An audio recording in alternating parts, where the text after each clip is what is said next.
नमस्कार मित्रांनो, आज बऱ्याच लोकांना माहित नाही याची भाजी बनवतात. आज आपण याची भाजी बनवणार आहेत. बघा, पहिलं स्वच्छ धुवून घ्यायचा आणि मग कट करायचा. तर मी पण आतमध्ये बघितलेला नाही कसं आहे. हे बघा, आत किती पांढरा शुभ्र दिसतोय. आणि हे गरमीत खायचं. गरमीत खाल्ल्यामुळे ना हे थंड असतं शरीराला. आणि हे आतल्या बिया आहे ना, ह्या बिया दिसतात, त्या बिया आपण थोडे काढून टाकणार आहेत, कारण बिया घ्यायच्या नसतात. आपण आता हे वरचं आहे ना छिलून घेऊ. हे बघा, एकदम सॉफ्ट मध्ये निघतं हे किती. आणि कोवळा पण आपण असा कवळा बघून घेतलेला आहे, भाजी बनवायची होती म्हणून. कवळ्याचे असे मस्त असे बारीक तुकडे करून घेऊ. असे छोटे छोटे तुकडे करायचे. हे बघा, मस्त असं कापून घेतलेलं आहे. आता याच्यात आपण पाणी टाकून घेऊ, स्वच्छ धुवून. पण तेल टाकणार आहेत. हे बघा, राईस ब्रँड ऑइल, हेच तेल वापरतो बघा, राईस ब्रँड ऑइल. आपण आता कढईमध्ये थोडंसं तेल टाकून घेऊ. आपण कोवळ्याची भाजी बनवणार आहे. एकदम साधी आणि सोपी रेसिपी आहे. कोवळ्याची भाजी खायला छान असते, पौष्टिक असते आणि शरीराला पण चांगली असते. आणि कोवळ्याची भाजी खाल्ल्यानंतर वजन पण कमी होतं.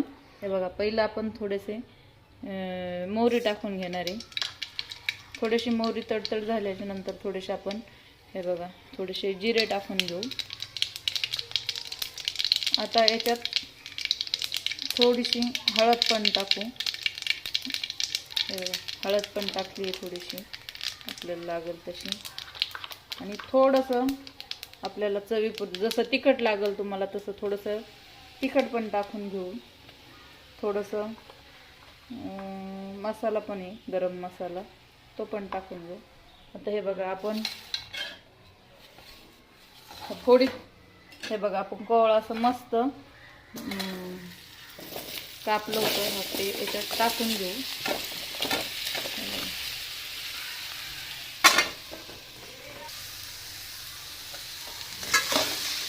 मस्त अशी परतून घ्यायची भाजी.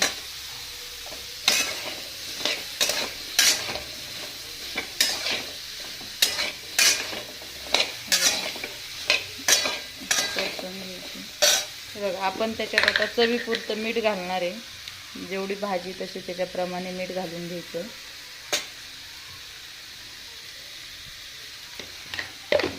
मीठ पण घालून घेतले आपण. आता मस्त अशी परतून घेऊ. आणि थोडंसं परतून झाल्यानंतर आपण थोडंसं पाणी घालून घेऊ त्याच्यामध्ये.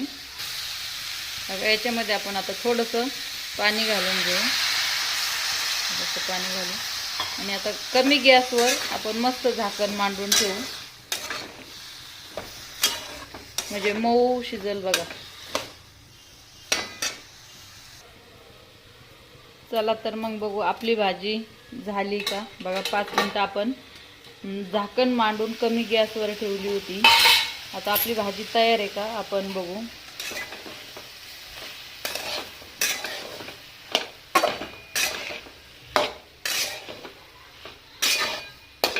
बघा, आपली भाजी आता तयार आहे. थोडीशी कसुरी मेथी टाकून घेऊ.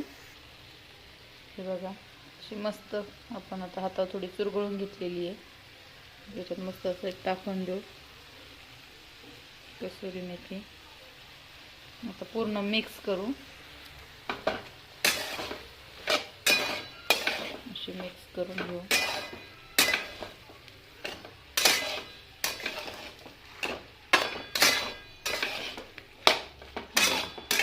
आपली भाजी खाण्यासाठी रेडी आहे. बघा, मस्त आपली भाजी तयार झालेली आहे.